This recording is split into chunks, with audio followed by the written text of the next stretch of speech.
Skal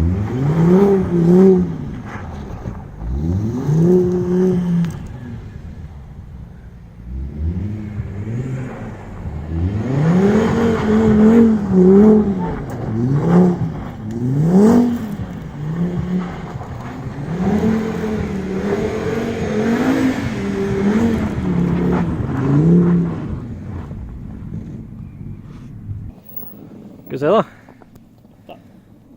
Dette er ikke noe Audi 5-er.